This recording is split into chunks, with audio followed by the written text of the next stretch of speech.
So with that being said, I mean, I love that One Church gets to be a church for every different seasons and those sadness, and lots of us are going through stuff like that. But we also get to be a church that celebrates.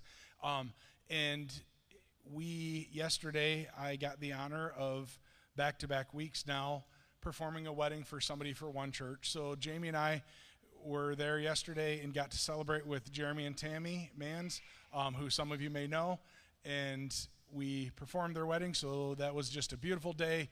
It was hot as blazes again. So we are now 2 for 2 for weddings. So let me know who's 3 for 3 next Saturday, and we'll set that. No, I'm just kidding. Please, I need a week off of not doing a wedding. But seriously, we just celebrate with them, and as they come back, they're spending obviously time celebrating that. But when they come back, it's a chance to say congratulations on their beautiful day. So I was thinking about, as we walk through this Living the Dash, and this week we've been talking about a couple different things, and I was thinking, and this story popped in my head, and I felt like it was the perfect story, and it's even more perfect because, well, Jamie's not here for this story this week. When I was in college, my senior year, college is just great, right? Like, there's no other time in your life that you have no responsibilities and all the freedoms that you have in college. And it's just this wonderful time. So senior year of college, there was 4 other guys and myself. We lived in a house right next to the campus. It was a great time. We enjoyed, we were having so much fun. It was just that perfect thing. But there was one little problem. Everybody in my house had a girlfriend besides me. So I became the master of being the 3rd wheel, the 5th wheel, the 7th wheel, the 15th wheel, the 33rd wheel, whatever it is, whatever odd number. Let's go to the movies. Sure, everybody bring their girlfriend and John. Let's go bowling. Everybody bring their girlfriend and John. And it was like this entire thing. And I was loving my senior year, and you guys all know that I'm obviously married to Jamie, so it ends happy, so don't feel bad for me. But I would go for walks at night, and I would sit there, and I remember one of the nights I went for a walk, and we had just done this big group extravaganza where I was like the 43rd wheel. And I just sat there, and I was going for a walk, and I maybe prayed the dumbest thing I've ever prayed in my life. And mind you, I've prayed a lot of dumb things in my life, but I prayed maybe the dumbest thing that you could ever think of. And I said, God, I don't care if it doesn't work out. I don't care what she's even like, but please let me have a girlfriend. And I was like, God, come on. Like, you gotta help me out here. I don't want to finish my senior year and not have a girlfriend. I want to be the 44th people on this date, not the 43rd, right? So, like God works, the next day I went over to a volleyball game at Taylor, and I went, hey, who's this new freshman? She's really good at volleyball. And a couple of my friends were like, oh, yeah, da-da-da-da-da. And so after the game, I was walking outside. And Taylor, the campus I went to is in inner city Fort Wayne. So part of the deal is, for safety reasons, they ask females not to walk alone after dark. So I'm walking out of the gym, and I see the volleyball players. I'm like, hey, good job, and congratulating them. And there's just a bunch of females. I'm like, do you guys want me to walk you back to your dorm? Oh, yes, please. So we're walking back to the dorm, and we go for a walk, and we get back to the dorm, and I trying to be my Enrico Suave moves of like, how can I like get this girl to like pay attention to me? And we go for this walk, and we get back to the dorm, and I look at her and said, hey, do you want to just keep walking? And she's like, yeah, I'd love that. So the two of us continue to walk, and we hit it off, and we're like, this is just like glorious. And she's saying like all these perfect things. I'm like, oh, this is wonderful. Like, we're like skipping, and it was just this like wonderful time. Like, I'm thinking, this is so, God, like, you answered my prayer instantly. And like, we start hanging out, and I look at her and I said, so do you have a boyfriend or anything? And she's like, no.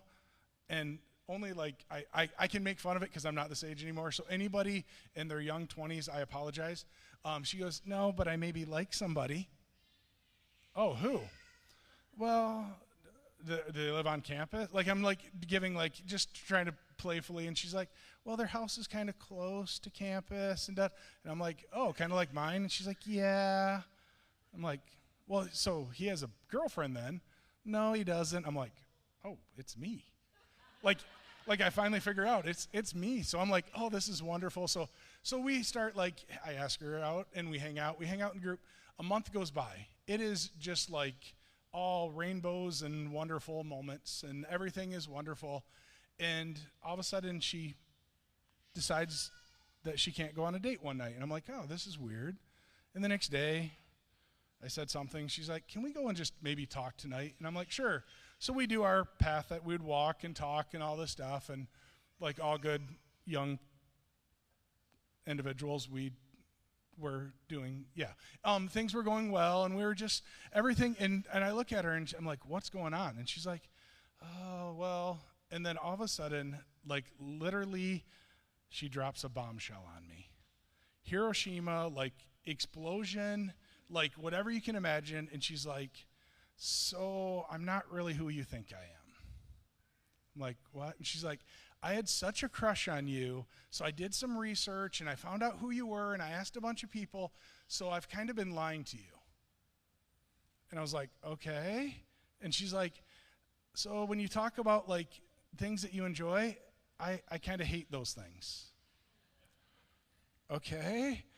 I don't really like going to movies. I don't really like these TV shows. I don't she's like breaking like all this stuff down, and she's like, I'm not even a Christian. I'm not even this. I'm not this. I'm not. I actually go and party a lot. I actually do all, like, she like just like unraveling in 15 seconds, maybe it felt, well, maybe a minute. I find out literally everything about her that I thought I knew over the last month was all this made up character that she felt like she had to be. I'm not going to get into like the psychological, all that stuff, but I'm just like completely heartbroken. I'm completely like sitting there, and I'm like, now we're 3/4 of a mile from her dorm. What do I say? And I go, so you're saying it's over? She's like, I'm saying we never actually started because I lied to you. Oh. Walk in silence. Nothing. We get to her dorm, and I'm like, do I hug her? Do I high five? Do I shake hands? What do I?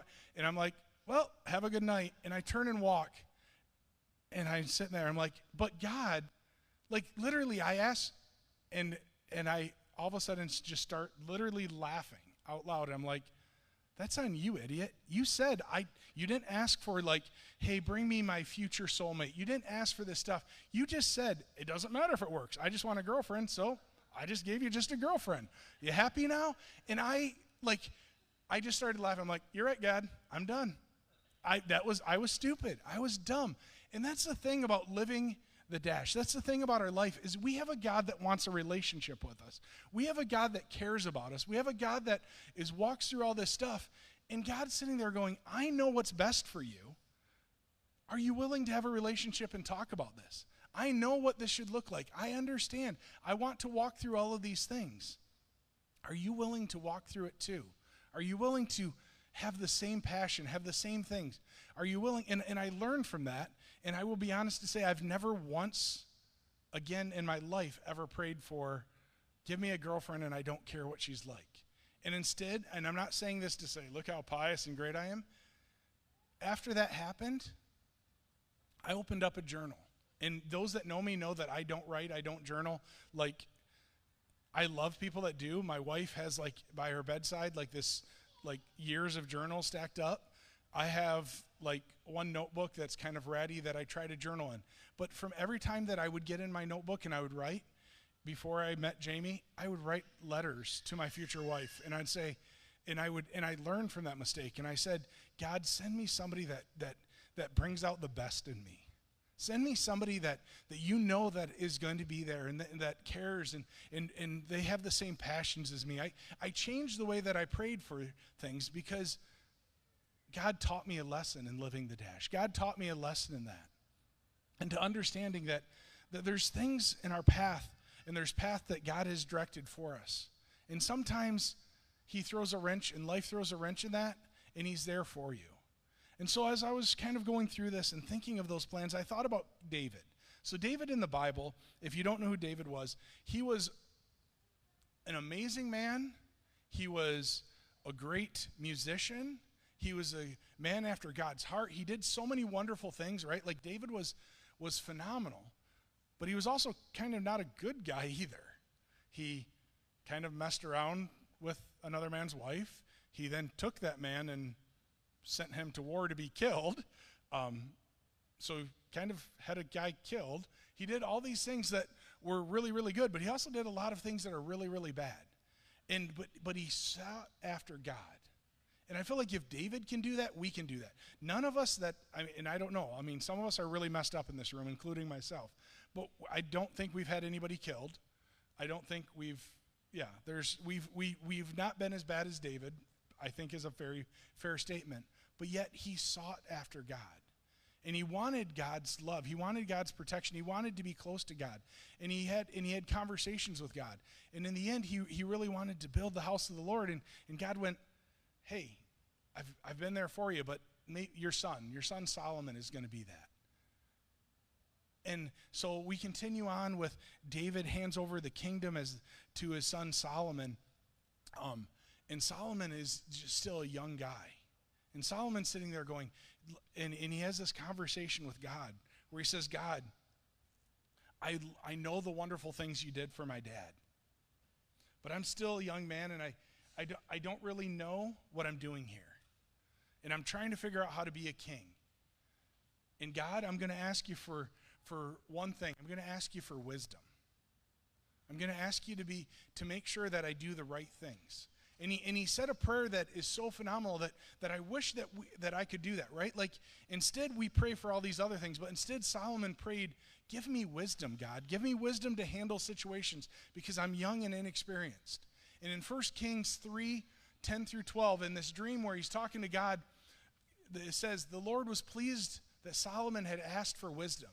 So God replied, because you have asked for wisdom in governing my people with justice and have not asked for long life or wealth or the death of your enemies, and understand that's what kings before him did, including his dad, right?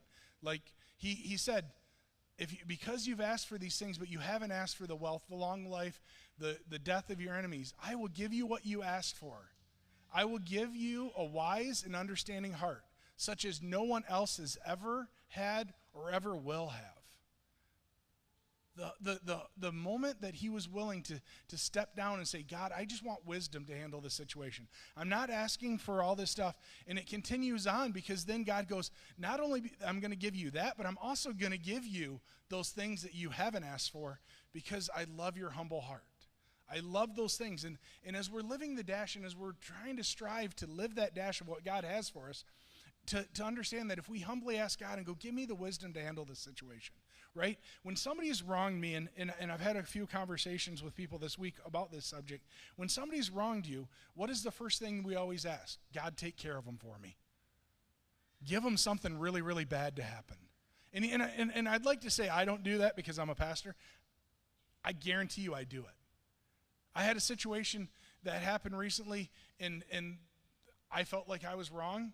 And Jamie and I were talking about it, and I was like, you know what I hope happens? I hope God takes care of them, and I hope everything falls apart and their life becomes, and I just sat there, I'm like, oh, that was Christian-like. Okay, right?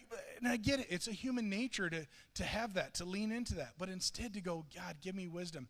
And God gave so much wisdom to Solomon that he had situations that are talked about. And one of those situations comes up that these two moms come up to Solomon, and the one mom says, hey, my wife, my baby died, and then this other mom took my baby. And Solomon goes, okay, and the other mom goes, no, it's my baby, her baby died. And they get in this argument, and they sit there, and so Solomon in his wisdom goes, okay, go get me my sword.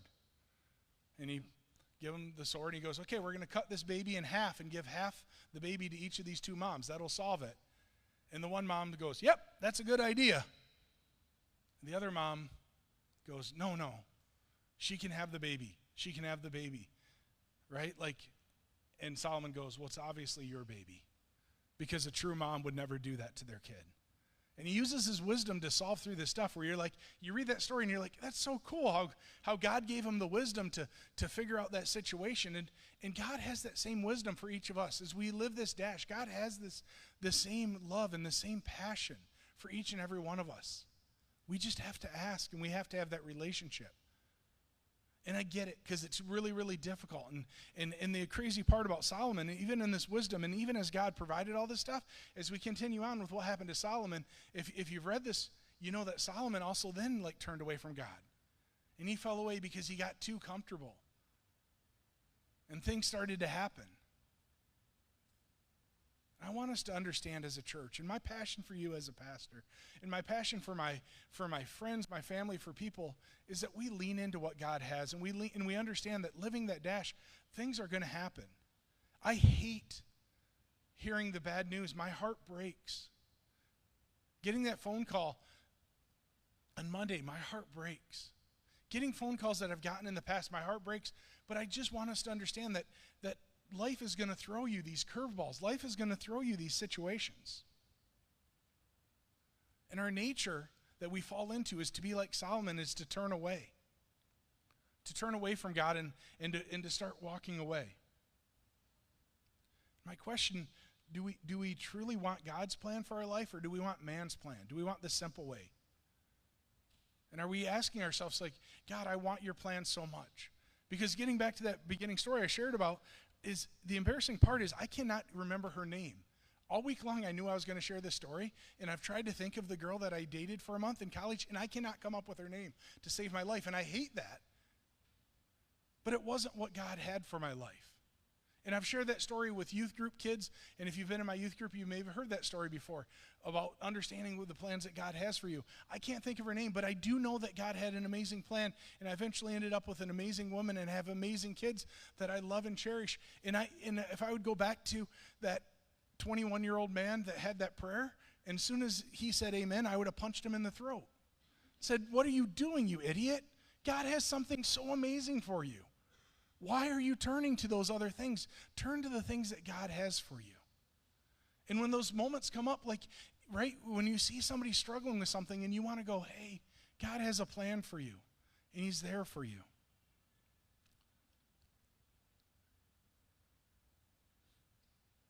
Some of you may remember in the late 90s, there was a musician by the name of Tammy Trent. Tammy was an amazing Christian musician in late 90s, early 2000s, and she was on all the Christian radio stations. And Tammy and her husband went on a mission trip to Jamaica. And they were asked to do this for the longest time, and they went on this mission trip, and they were serving God in Jamaica, and they were doing all these things, and her husband loved to scuba dive. And her husband knew that Tammy hated scuba diving. And so every morning he would go out and scuba dive, and one morning he's like, tell you what, give me a half an hour. I'm going to just go scuba dive for a little bit, and I'll be back, and then the rest of the day is whatever you want. And Tammy says that she went, oh, okay, that sounds great, sounds wonderful. So she waited a half an hour. And as every good wife does, she waited another half an hour. And she continued to wait, she continued to wait for him. And after about an hour to 2 hours, she said, something's got to be wrong. So she went down and talked to the fishermen, and they went out, and they couldn't find him. And she prayed and prayed and prayed and said, God, take care of my husband, take care of him, God. And they looked for him all night. She said they looked for him, and finally until dark, and then said, we can't look for him anymore. And the next morning they went out and they found his body. And Tammy said she was completely crushed, and here she is in another country where she knows nobody. And her husband passes away, and she's completely crushed and doesn't know what to do. And she's like, God, I need somebody. And unfortunately, that accident happened on September 11th, 2001. She's in another country. Nobody can get to her. She can't leave. Nothing. She's stuck here going, what am I going to do? And she just finds herself crying. And she tells her story that she's just crying, going, God, I need somebody. I need somebody. And she said, God, this is going to be the most selfish prayer, but I'm so broken. Please send somebody to help me. And she said she found herself standing up, and she walked outside of her room, her hotel room, and there was a lady. And she said, I've been looking for you. And gave Tammy a hug and sat there with her and prayed with her and was there with her for days until the airlines opened back up and she could go home to be with family. God cares about you so very much. God walks through those things. I don't understand her losing her husband. I don't understand some of you that have shared stuff with me. I don't understand when friends of mine get diagnosed with cancer. I don't understand it.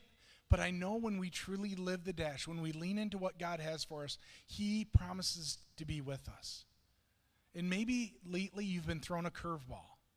There's a book that I would encourage you to read if you're struggling with what God has for you. It's called Plan B. It's a book that was given to me years ago when I was really struggling by one of my good friend's parents. And it's a great story or a great book about how to handle when life throws you a curveball, when you've been diagnosed with something that you didn't understand or you don't understand why God is dragging you through this, when you're sitting here going, why am I still single, or why is this going on, or whatever question that you have in the back of your head, and you're like, I want to live the dash, John. I want to live what you're talking about, but I can't do it because I keep being thrown these curveballs. I keep being thrown different things. It's a wonderful book to just dive into and understand. And there's a quote I want to share with you in there by Pete Wilson. In the middle of it, he talks about the fact that he gets lots of people that ask him, like, what is it for God's plan? What am I supposed to do? What is that? And he says, when people ask me how they can know God's will for their lives, I tell them the first step is to know God, and I don't have any other steps after that. I can't tell you how to live the dash. I can't tell you how to live your best life, but I can tell you if you follow God, he will help you and walk through it. I don't have any other steps after that. We can talk, we can share stuff, but in all honesty, if you're truly trying to live the dash, I can't give you the what step 2, step 3, step 4 is. But I can tell you that if you follow God's will for your life and you lean into that and you seek him and say, God, help me know what I'm supposed to do, God will honor that. I promise you. He has been faithful for myself. He has been faithful for everybody that I've ever seen. And to walk through that. In the middle of those life, in the middle of those situations, in the middle of the things that we talked about, it's never been the way that I've wanted it to be, but I promise you that God has always been faithful. So if nothing else today, I hope that you can take home this. What would you do if you were confident that God was with you? In living your dash, what would you do today? What would you do this week? What would you do with your life if you were so confident that God was with you? Would you make different decisions? If I'd go back to that again, 21-year-old, I'd have made a ton different decisions. I would have loved and embraced being the single guy, that it was saving me money every time we went on dates. I didn't have to worry about it. If I was confident that God was with me and I knew the story, I knew that I was going to meet this amazing woman. That's Jamie, obviously. I was going to meet this amazing woman later that was going to be everything I needed and nothing that most of the things that I wanted, not everything, but makes me better. I would have lived so differently. In those seasons of life, I'm putting my foot in my mouth and Jamie's going to kill me when she watches this.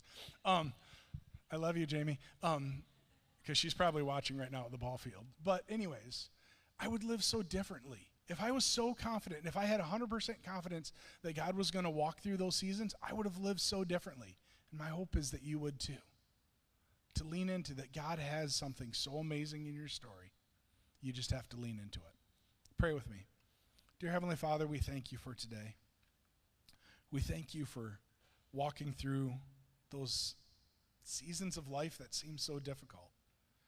We thank you for being a God that loves us and wants that personal relationship. And God, when life throws a wrench, when things go awry, when things just don't make sense, the one thing we can count on is you, God. You will always be with us. You will never fail us. God, help us to feed the confidence that we have in knowing that, in knowing you. It's in your strong and powerful name. Amen.